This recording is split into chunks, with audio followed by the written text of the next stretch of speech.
Bonjour, bonjour la famille, bonjour la famille, shalom naba homme de Dieu, va chantre de l'éternel, ba shalom bisika bizubino, bonjour à tout le monde, bon service, naba obake musala, bonne chance naba obazoluka musala, musala papa, musala maman, voilà, topesi yenge naba ndeko na biso ya bundu dia Congo na église ya mpeve ya Longo. Boboto bondeko na kati ya mabota na bino. J'espère que tout va bien. Biso pe tozana biso malamu très bien pepele kaka ndenge ezalaka. Bandeko pepele parce que tozali kotambola na mibeko pe misala. Voilà wana matondo na bandeko na biso kimbangiste mibeko pe misala. Voilà yango ndesaka ki ozala pepele bolingo ezangate eleka ebele. Bande kona ngai vraiment to koti kakande to ye to ekosolola mwa muke na tongo ya lelo. Voilà moyena kota mwa live ezate pa na linga bo benga naza lisusu na problème ezunga mwa muke na WhatsApp nanga nazo comprendre te WhatsApp nanga eza kotungisa ngai makasi.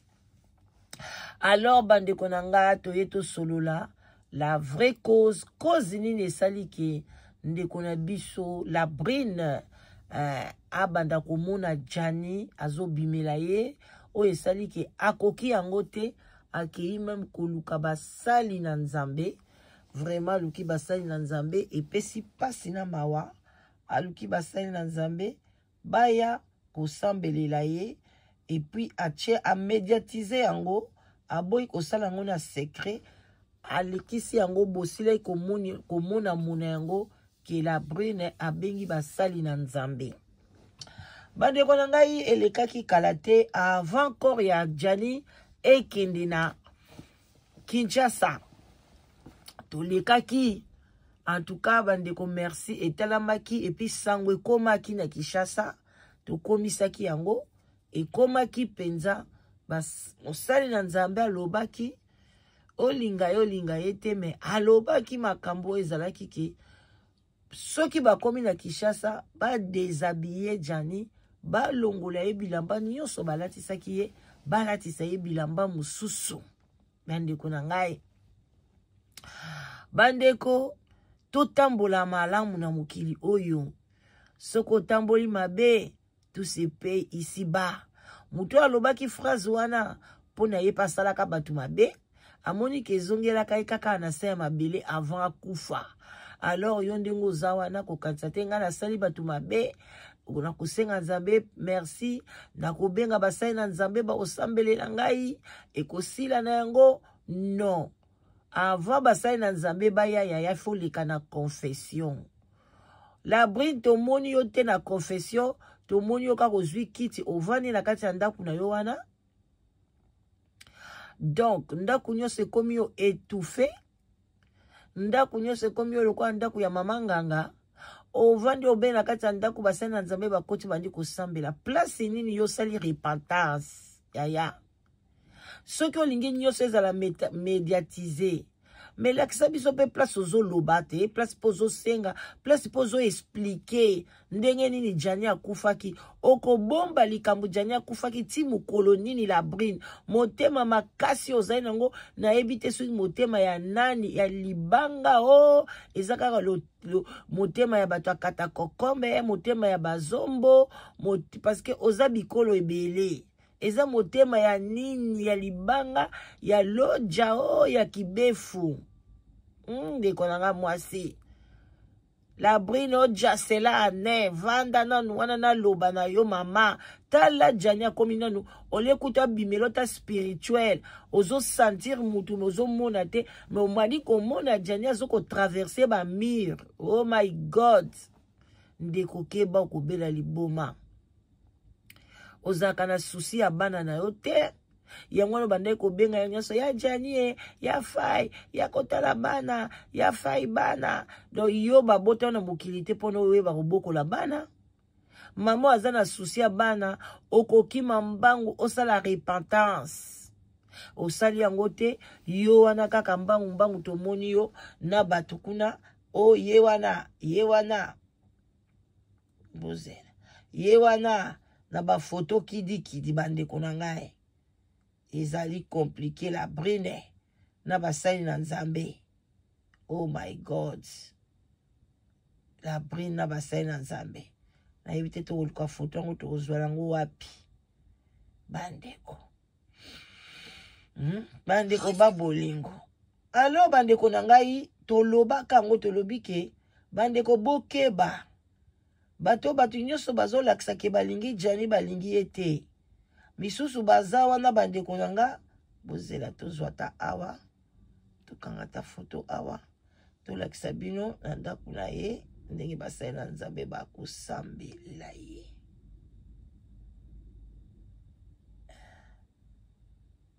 Voilà, tozwata foto na oyo. Bandeko botala yango wana na tshela bino ta na sima pareil awa. Omona na musika feza na musika pa voilà. Otala ta na musika boye ndenge basali na nzambe la brine ye wana vandi basali na nzambe batelemi abengi bango baya pona baya kusambelela ye. Voilà. Donc voilà yango wana. Parce que abandi komona Jani azali komimona lisusu bien te akomi mal à l'aise. Biso tango toyaki bandeko nanga bo like bo partager mission vraiment bo partager boye ba vrai cause nini ezosala ke Jani abima parce que tango bakena Kinshasa bandeko nangai bilamba o balatisa ki Jani parce que bango bandeko batikali kozwa non bilamba Jani te nanu bazwi elamba o ekangami na corps na ete Mosai na nzamba lobaki no na bilamba o Jani alati ezalaki na mbongo na kati. Bandeko yindi na kati ya Kinshasa la brine famille la brine de balobi bakolo baliso na ba réseaux sociaux te. Bandeko bakuti makambu na kati ya cercle ya Jani bakuti makambu. Yango ba yebisa bino ba camarade kintie kwa kopesa confiance na mutu te. Tango bakendeki basombi bilamba la brine azalaki. Tango bazolatisa la brine Jani la brine azalaki. Bazokosa bino ki la brine amonaki ete amonaki ye déjà petit na morgue. Taba komi na Kisasa mwasi o abalaki. Yaya bandeko mibali bo bala bo pesaka badote. Ba akoti kuna na morgue. Balongoli Jani bilamba nyonso batiki Jani mutakala balalisi Jani pima kati na table wana balalisa bibembe bazwi nyonso ba sentir oh il a tseke chaussette nyonso balongoli batie liboke bakoti na sachet mais aba somba ina poto basombi na Jani bilamba cher Jani akena ngote bazwi bilamba na bango moko famille esombaki balatisi Jani. Bongo tango mwasi wana bande kolatisa Jani. Mama Molisho Shokuna Sylvie. Yepa ena kisangana yape na biloko nepe bachaka. Abiepa cha ye kake. Abilanda la brine. Bisika nyoso la brine na kokende. Pasteur moko kokate. Mutu moko koka prière wana te. Titanga kotubela koloba vérité. La brine yozo boya koloba vérité. Ba latisi Jani ba cheye. Maman na ye kokota. Tant si ba latisi Jani parce que maman na ya komona bolumbu quand même ya mwana te. Mwana si akoli. Maman na ye pa ye kokota. Amoni mwana na ye. Jani akomaki mwindu makasi. Balobi mwindu makasi. Donc mwindu ya makasi. Bandeko esali pasi na mawa. Nyoso tuka pona nini. Pona la brine kozala motema mabe. La brine kozala moto oyo ebi ko s'organiser te organisation ko ba kotia ba papier en ordre ko pona nini nzamba lobaki c'est pas bon que l'homme soit seul pona ebi ke nga mokola danoise na babiloko musuna okoka te nozana besoin ya molongani nanga ayebisanga ke awa ozotambola bien te awa il faut mema makambo boye awa makambo il faut kena ngo boye ngape na otala oyanga papa awa ezokene malamu te awa foto kena ngo boye awa doze muke donc yango mona nzambe asala biso ndengwana complémentarité bandeko nanga bola ikebo partager nazochela bino sikoyo audio bozo kana bokebi nyonso bato bazaki sur place bayebisa bino ke makambo tolobaki ekokisami ekike Jani soka komi na Kinshasa balongola ebilamba wana nyonso parce que mama la sorcière la brine achaki biloko kaka ndenge tolobaki bandeko yango bolai kaka video yo bo partageaka tozaka na ba sagesse tosungaka bino tala video wana etalamaki makasi ekomaki tina famille ya Jani basalaki bongo lelo retour ye wana ndeko mwasi abandi komona Jani afine bakingo mabe mwana mwasi akomi mutu likolo bandeko eza pasi tosala na mabe te vomi malamu moni mutu azosala mabe kima ye me kozala wana te o acheve tina suka yaya lifuti na kofuta ngo ka awa soko yo futi yango awa te bana na yo bakofuta ngo tala niveau bano basali eloko te baya kofuta mabe na yo ndeko na ngai yaya ndeko sala bolamu tokei mbangu tozozwa nini na biso yango yo bozela publicité kotaka toujours so publicité sili bongo tocha yango bolanda na bokebi nyonso bomona bato bazaki sur place bomona ke tozo bana bino vérité de vérité voilà bolanda éviter seulement les non to garda ke mo po ke avant basomba seke wana ma divorce a solo la ki déjà na mama Sylvie Moliso o yemoka mowe sa go benga mo sa pembe voilà a solo la ki na ye ke atuni eto so Alexis ba Mark to go so oyo wapi ma Sylvie aponi ke po so oya pembe. Okay. Donc yango na kende bakipaki yango ka ndengona ba boy ko changer quoi pour ça là qui déjà ya bien moi si na mutapona ki yango. Okay.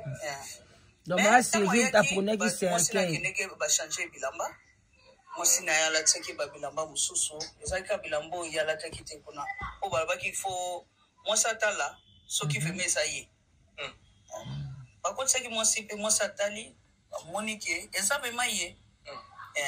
Est-ce que changer pe bilamba changer bilamba ala kendeki na bilambo yo awute na opotote bala sai bilamba muso boyoki OK et maman o aboti de Jani Fay est-ce que au moins c'est que maman parce que il y a des soucis majeurs na ye babaki il faut mon na bien que atiki biso ben na biti maman mona ki mais tango oyo bakino changer bilamba maman ko mona te wana foka mwasi na ye muta mona foka mwasi na ye maman ko mona te mona sa qualité mona ko maman ko mona bolumba ya mona te voilà mais tant de questions ont la biso pourquoi mbongo ya voilà papa la biso voilà bolandi la bokebi nyonso pona eza bon déjeuner ezalaka mo mokuse boyoki ke mwasi akotaki a changé qui est bilamba alinga qui peut atala soki réellement wana ezali Jani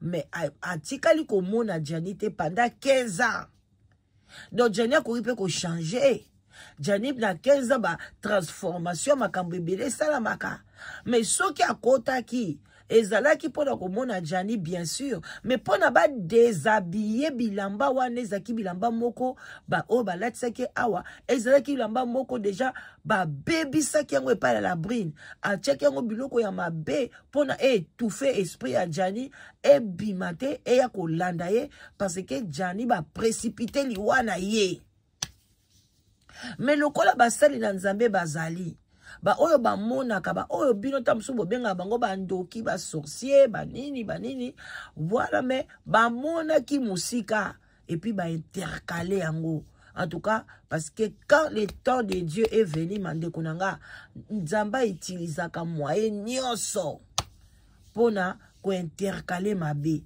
bandeko nanga boyoki likambo nini ekomaki donc yango bozomona ndeko mwasi azosa nini azakaka kozunguluke totika ki bongo te tozongela ki mosai na Nzambe tolobi papa yo lobaki penza ke sangwane ekomaki olobi ke bilamba na ifale balongola ngo boye esalami kaka ndenge yo lobaki sikoyo suite nango eza nini bolanda na bokebi nyonso boyoka mosai na Nzambe ndenge ta posaki ba question et puis pas ko benga ye mosali na satana obengi ye kaka komo yoso ko benga ye obengi ye menga na benga ka ye mosali na Nzambe voilà parce que aya na kombo na Nzambe bozela Non, non, non. Et téléphone ya okanga maba kodio. Voilà. Donc, tozo kende bande konanga. Bozela. So izatina suka. Oh là là. Yango yo. Tozo loba. Allez, bolanda la boke binyoso. Tozo kende na suka émission. Bola ike bo partager. S'il vous plaît, bande konanga. Et au sala kitoko makasi. S'il vous plaît, likez, partagez. Voilà. Tozo yoka. Tikolanda mama evala vala alobi boy alobi ke parce que au prophétisaki ou bien au lobaki que maman la danoise ce qui bembe ya Jani et komi na Kishasa ba déshabiller bilamba na ba longola yango ba lati sayi bilamba mususu yo moko mona ki pe vidéo wana ndenge sala ki impact etalamaki na ndinga mukete maloba wana naza sur ekomaki mama evala vala lobi balongola ki ye bilamba nyonso Jani bilamba kendeki nango nyonso balongola ki bilamba wana mwasi na ye oya ye moko alobai ke mukula kokufa akozala na balongola ki ye bilamba nyonso balati ki bilamba mususu donc akei na bilamba wana bayaki nango na poto te malgré basomba ki bilamba ya cher vraiment mais balongola ki yango mwasi na ye balati ki bilamba mususu yango mutuna nange ezali suite nango ezali ndenge nini pola to moni déjà ndeko mwasi la brine ba pasteur bazo sambelela ye na kati ya ndaku bon bazo sambelela ye pona basokola ye bazo sambelela ye parce que azomona bamusu balobi azomona Jani na mir yango na lingi naloba molimo mosato elobi nini pona la brine concernant bilamba balongoli. Merci beaucoup, Zelana répondre on a tindela mon message. Maman, s'il vous plaît, je viens de rentrer à la prière dans Zongi Sikoyo, dans la live, maman, s'il vous plaît, maman. Je crois que maman la danas pour la musique ou telo komoro kitoko lelo oyo mokili fale e mona e yoka parce que vous savez lelo makambo malamu batu bazo exposer yango te mais batu bazo exposer ka makambo ezangi tina nasakolaki tozongi na nazaki na ngola na lobi nzamba la kisinga il y a des comédiens bakokufa ya mobali akozala na poto ya mwasi na Afrique effectivement Jani akufi na ye kobimisa révélation na chaîne na yo tosalaka live nalobaki ke mama Danas Zamba révélenga que la brine azwaki mbongo moko mbongo wana batravaillaki yango spirituellement batiaki yango na nzoto ya Jani soki bakundi Jani na mbongo wana akosomba molimo ya Jani ata cérémonie nyonso bakosala ekolanda lisusu la bénité. Je pense que j'avais dit ça. Oui, exactement. Effectivement, nalobaki bien que famille eyoka bameka kokunda Jani na bilamba na yete balongola bilamba na nyonso. Tu viens de confirmer le message. Oui. Et puis lelo na utipe kolanda ke Jani nani la brine bengi ba pasteur basambela pona ye. Oui. Est-ce que question nanga pezali est-ce que ba pasteur wana ils ont eu le temps ya koebisa la brine atubela? Voilà, c'est ça. Parce que ba prière mususu bokosalela mutu soki atubeli te eza na impact tala. Lelo makambo nga nalobi ekokisami.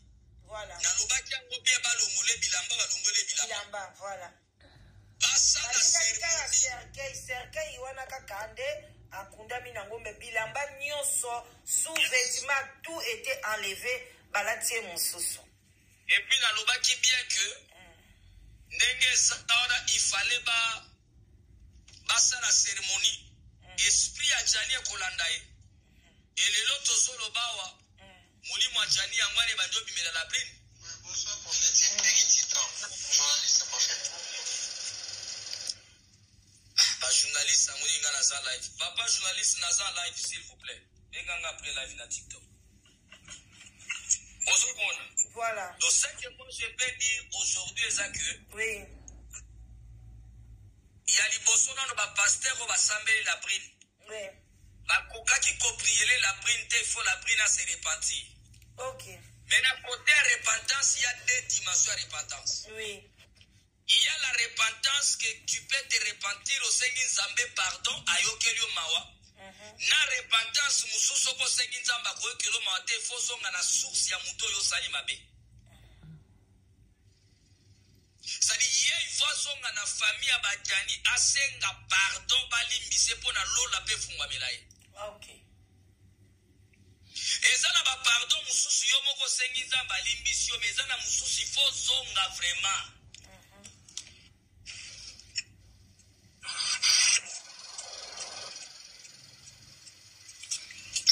Journaliste na maman Jalas pardon. Journaliste oiseau komelanga sokini na zo batté journaliste là s'il vous plaît. Il fallait la brine d'abord de se repentir sincèrement. D'ouvrir son cœur, de se repentir sincèrement. Ça d'abord c'est un. Oui. Assez de la famille à Bobali pardon. Parce qu'à Tabasambeli Ponaye, il y a que la brine a un danger. Voilà. Danger ni papa ko est-ce qu'on fongole la biso danger wana. Mais azana danger liwa parce que déjà tango molimo mobile bando landa, c'est-à-dire quoi zona ndo pona bokende. Oh, bongo azana molimo ngweza na souci ya bana te. Likambo ya bana eza wana te batu bazali bana ba okufa te. Yo ka insike bana ba okufa. Biso ba para ba okufa tozana âge ba 6 ans 7 ans. Tokola samba parent. C'est-à-dire que rien ne peut changer. Okay. Ce qui est important, c'est que la prime tant et sanan ayoka sonité. Ayoka sonité ngongezana nu aluka famille ya banani ya bajani asenga pardon. Voilà.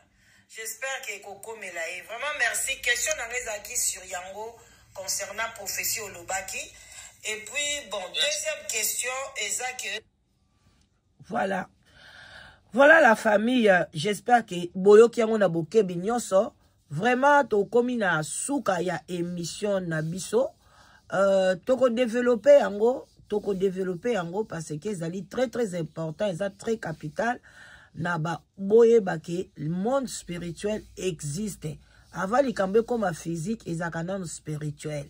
J'espère que vous comprendrez pour nanini de collabrine azomo na jani et puis bilamba oyo bango bazwi wana ezalaki na contact na nzoto ya jani bako zwayango bako kekosala yango ba incantation bako sala yango makambo ebele famille ya jani bako tikate boye baki bakotika te bino bato bozana la brine bo pesa ye conseil abenga famille wana bazali bato bakoyoka ye la brine abotama ye mokote abotama pe azana banoko azana bandeko toyoka ekutu bazosa avantage ke koko na ye azali soki général retraité azawana amema basoda akende na famille ya bajani basenga bolimbisi bamema bamakazu bamema basanga mbila bamema oyo bakomema parce que